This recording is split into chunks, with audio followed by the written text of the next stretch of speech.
So most people solve this question like 7 minus 1 is equal to 6, right? Then 7 minus 4 is equal to 3. Now 6 times 3 is equal to 18, right?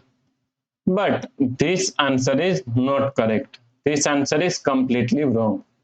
So now let's solve this problem correctly by using a PEMDAS rule, right? So PEMDAS, PEMDAS.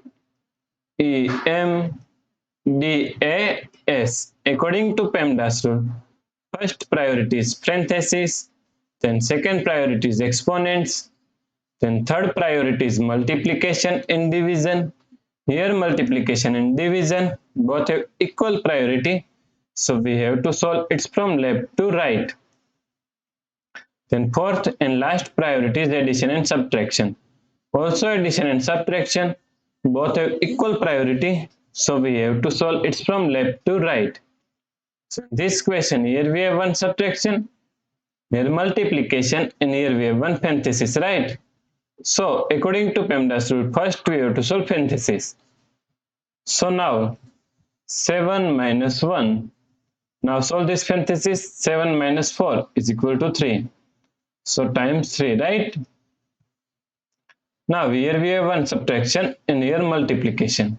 So according to PEMDAS rule, first we have to solve multiplication. Then we have to solve subtraction, right? So now 7 minus, now solve this multiplication. 1 times 3 is equal to 3. So now 7 minus 3 is equal to 4. So the correct answer is 4, right? If you like this solution, please like, share and subscribe Virakti Education YouTube channel, and also do not forget to comment your answer. Thanks for watching this video.